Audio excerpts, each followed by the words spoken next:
Hello friends, आप सभी का हमारे चैनल पर स्वागत है। आज हम 3D मेंस्ट्रुएशन का क्लास 8 करेंगे।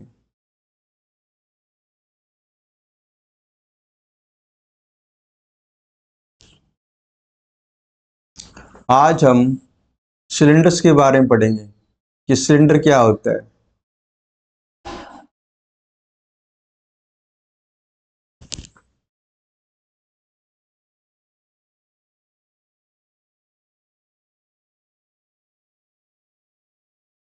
सबसे पहले हम सिलेंडर की शेप्स के बारे में जानते हैं कि सिलेंडर का शेप कैसा होता है। ये हमारे पास सिलेंडर का शेप होता है। जैसा कि आपको देखने से पता लग रहा है, इस सिलेंडर का जो अपर पार्ट है वो सर्कल की शेप जैसा होता है, इसलिए इसका सेंटर आपको कुछ यहाँ मिलेगा। नीचे वाला जो लोअर पार्ट होता है वो भी सर्कल की शेप जैसा होता है, तो इसका सेंटर कुछ यहाँ मिलेगा। जैसे ही आप सेंटर को सर्कल से मिलाओगे तो क्या मिलेगा आपको? आपको रेडियस मिलेगी। इस सेंटर को भी सर्कल से मिला दो तो आपको क्या मिलेगी? रेडियस मिलेगी। ये हमारे पास रेडियस है और ये भी हमारे पास रेडियस है। एक काम करो, दोनों सेंटर को मिला दो तो हमें क्या मिलेगा? इस सेंटर की हाइट मिलेगी हमें। ये हमारे पास हाइट होगी। ये बात ठीक है। तो पहले निकालेंगे हम कर्व सरफेस एरिया। सिलेंडर का कर्व सरफेस एरिया निकालेंगे। ये क्या होता है? तो जैसा ही नाम से पता लग रहा है, कर्व सरफेस एरिया मतलब वो एरिया तो घूमा हुआ हो, जिसमें कर्व हो। तो ये जो एरिया दिख रहा है ना, ये वाला एरिया, ये वाला जो घूमा हुआ, इसकी बात चल रही है। ये हमारे पास कर्व सरफेस एरिया होता है। कितना होता है? ये होता है 2πr_h। ये होता है 2πr_h। तो पहला रूल अपने पास ये आ गया, इसको याद रखना। सेकंड रूल ये होता है अपने पास TSA, टोटल सरफेस एरिया।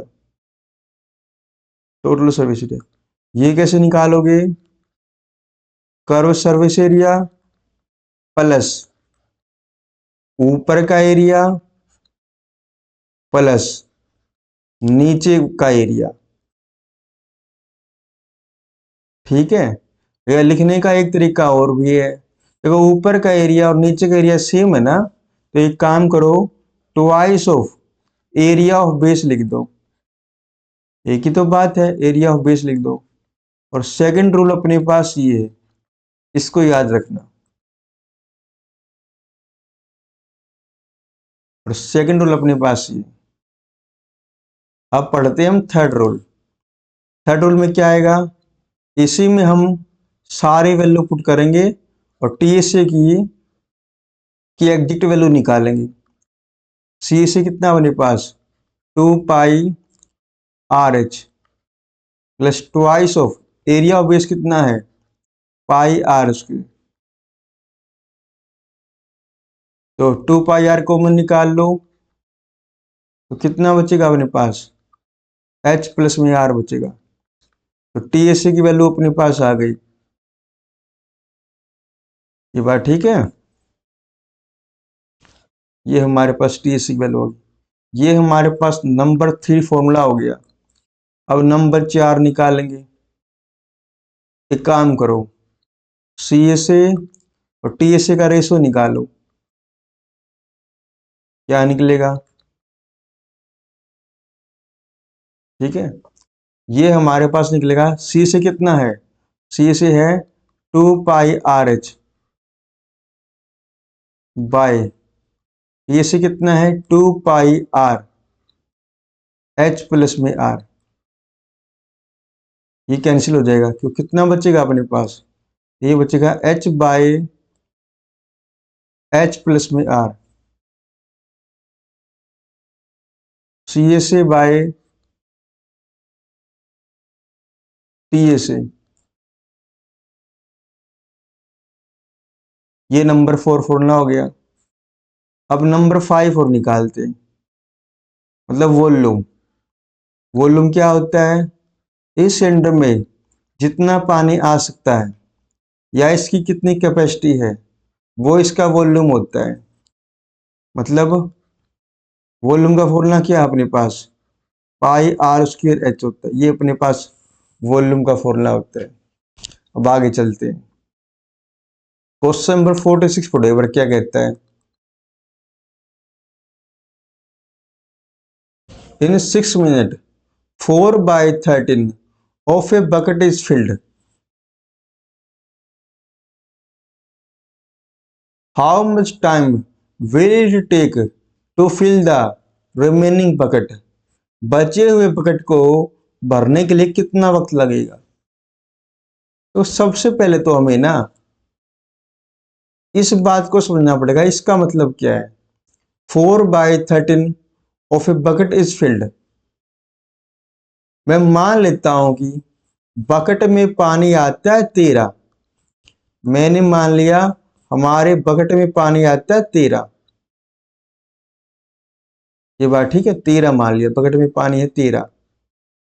तो इस 13 का 4/13 निकालना। 13 का 4/13 कितना आएगा? 4। मतलब 4 पार्ट 6 मिनट में भर जाता है। 4 पार्ट 6 मिनट में भर जाता है। अब आप सोचोगे मैंने बकेट में पानी को 13 ही क्यों मानना? आप कुछ भी मान लो, जैसी आपकी इच्छा हो। लेकिन अगर आप कुछ और मानोगे तो हमारी कैलकुलेशन बढ़ जाएगी। जैसे मैंने 100 मान लिया, 100 का 4/13 निकालना थोड़ा मुश्किल हो जाता है। 13 का 4/13 निकालना आसान होता है। इसलिए मैंने क्या किया, मान लिया बकेट में पानी है 13, उसका 4/13 निकालोगे आएगा 4। मतलब 4 पार्ट भरता है 6 मिनट में। तो एक पार्ट कितने देर में भरेगा? 6/4 मिनट में भरेगा। 6/4 मिनट में, 6/4 में 4 पार्ट तो भर गया। पानी था 13, तो कितना बच गया? 9 पार्ट बच गया। तो 9 पार्ट कितनी देर में भरेगा? और उसे गुना करा दो। 6/4 इंटू में 9, 2 से कैंसिल करना, कितना आएगा ये? 27/2।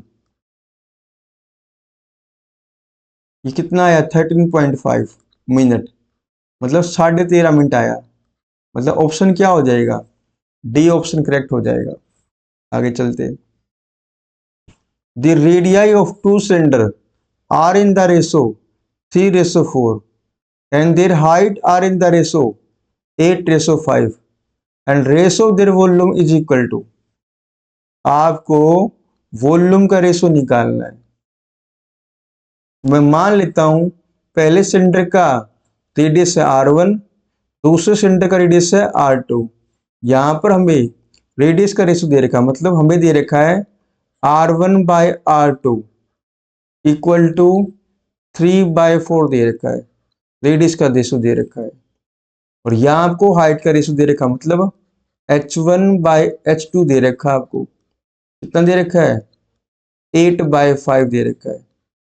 निकालना क्या? वॉल्यूम का रेशो, मतलब V1/V2 निकालना आपको। एक बात बताओ मुझे, वॉल्यूम का क्या फॉर्मूला होता है? वॉल्यूम का फॉर्मूला होता है पाई आर स्क्वायर एच, ये होता है। एक काम करो, कॉन्स्टेंट को हटा दो। जैसा कि आप जानते हो, जैसे आप कॉन्स्टेंट को हटाओगे तो डायरेक्टली प्रोपोर्शनल आएगा, directly proportional to r square h. ये बात ठीक है। इसकी सहायता से मैं वॉल्यूम का रेशो निकालूंगा। कैसे निकालूंगा? तो वो आर का स्क्वायर है ना, वॉल्यूम का रेशो निकालना है। तो यहां पर क्या आर का स्क्वायर है, तो एक काम करो, रेडियस के रेशो का स्क्वायर कर दो। रेडियस के रेशो का स्क्वायर कर दो, मतलब 3/4 का स्क्वायर कर दो। इंटू में हाइट है, तो हाइट के रेशो से मल्टीप्लाई कर दो। तो आएगा क्या? वॉल्यूम का रेशो आएगा V1/V2 आ जाएगा। ये 9 कितना आ गया? 16 आ गया। यहाँ कितना आया? 8/5 आया। 8 से 16 कट गया। कितना बचा ये बचा 9/10 बचा, मतलब बी ऑप्शन करेक्ट हो जाएगा।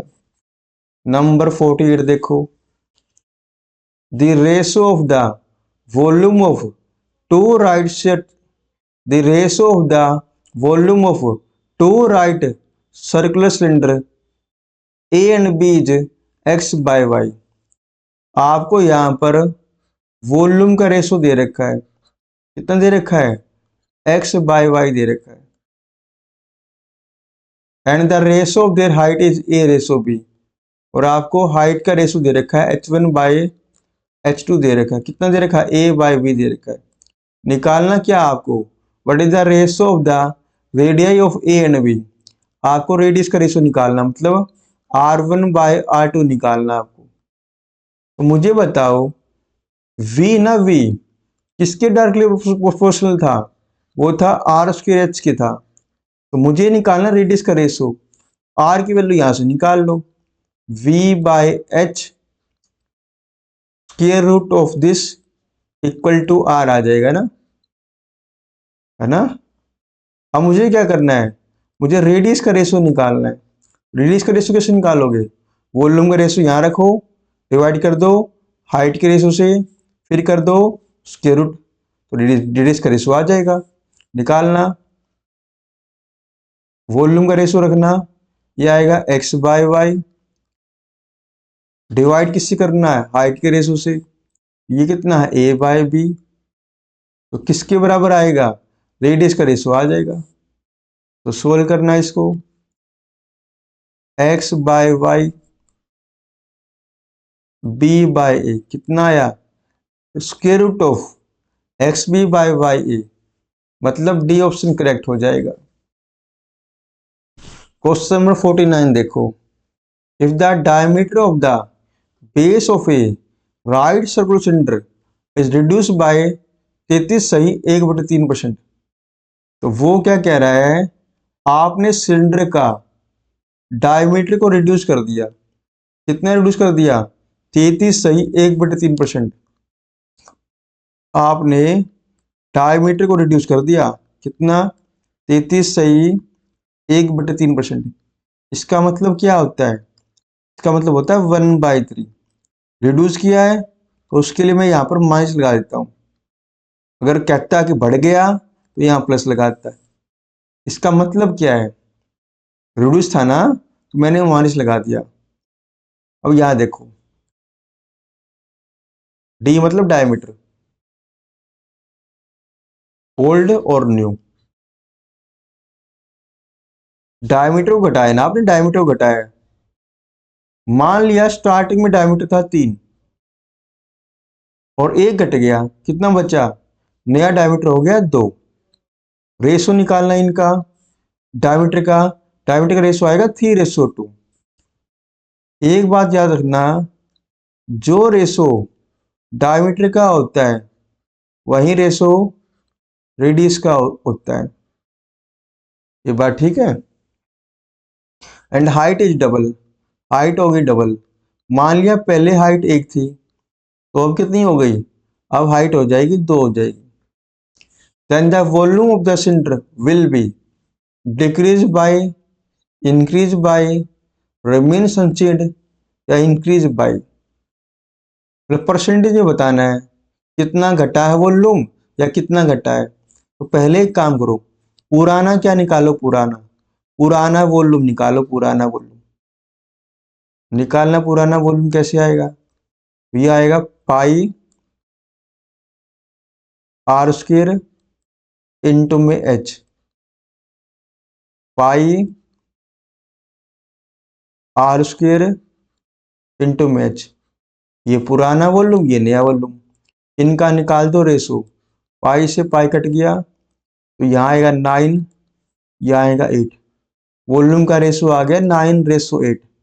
पहले वॉल्यूम 9 था, बाद में हो गया 8, मतलब वॉल्यूम में कितनी कमी आ गई, 1 की कमी आ गई, 1 की कमी, मतलब वॉल्यूम घट गया। ये इंक्रीज है, गलत, रिमेन इंचेंज, गलत, इंक्रीज है, गलत, मतलब यही बचा, ए ही ऑप्शन होगा। हमने सोल्व भी नहीं किया और अपना आंसर आ गया। फिर भी हम एग्जैक्ट आंसर निकाल लेंगे। जितना घट गया वो ऊपर आएगा, स्टार्ट में जितना था वो नीचे आएगा, इनटू में कितना आएगा, इनटू में आएगा 100% आएगा। इसका मतलब क्या होता है, इसका मतलब होता है 11 सही 1/9%। मतलब वॉल्यूम इतना परसेंटेज घट गया है, मतलब ए ऑप्शन करेक्ट हो जाएगा। नंबर 50 पढ़ना क्या कहता है, if the radius of the base of A right circular cylinder is increase by 20%। वो क्या कह रहा है, सिलेंडर का ना आपने रेडियस को 20% बढ़ा दिया है, 20%। आपने सिलेंडर के रेडियस को 20% बढ़ा दिया। 20% का मतलब होता है 1/5। बढ़ाया है तो मैंने यहां लगा दिया plus. And height is decrease by 30%। और हाइट को आपने घटाया है, कितना घटाया है, 30%। और 30% कितना होता है अपने पास, ये तो 3/10। घटाया है तो यहां लगा देता हूं मैं माइनस, बढ़ाने पे प्लस, घटाने पर minus. What is the percentage increase और डिक्रीज इन वॉल्यूम। आपको बताना है वॉल्यूम में इंक्रीमेंट हुआ है या डिक्रीमेंट हुआ है। आइए निकालते हैं। तो अब देखो, यहां लिखा मैंने ओल्ड डायमेंशन, यहां लिखूंगा न्यू डायमेंशन। यहां लिखा मैंने रेडियस लिखा और यहां मैंने हाइट लिखा। तो रेडियस को आपने 20% बढ़ा दिया, जिसका मतलब 1/5। बढ़ाने के लिए प्लस लगा दिया, जिसका मतलब है स्टार्टिंग में अगर रेडियस 5 थी तो 1 बढ़ गई, कितनी हो गई, 6 हो गई। स्टार्टिंग में हाइट 10 थी और 3 घट गई, कितनी बची, 7 बची। ये बात ठीक है। अब पुराना वॉल्यूम बताओ मुझे, पुराना वॉल्यूम कैसे निकालोगे, पाई रेडियस का स्क्वायर इनटू में हाइट, ये पुराना वॉल्यूम। अब नया वॉल्यूम निकालो, पाई रेडियस का स्क्वायर इनटू में हाइट, पाई से पाई कट गया। ये बात ठीक है। कितना आएगा, ये आएगा 25 गुना में 10, रेशो निकाल रहे हैं ठीक है। 36 गुना में 7, 2 से ये 5 हो जाएगा, 2 से ये 18 हो जाएगा। ये बात ठीक है। 25 गुना 5 कितना होता है, 125 हो गया। 18 की 7 से गुना कराना कितना आएगा, 7×8 = 56 और 5, 7 और 5 12, ये आ गया 126 आ गया, 126 आ गया।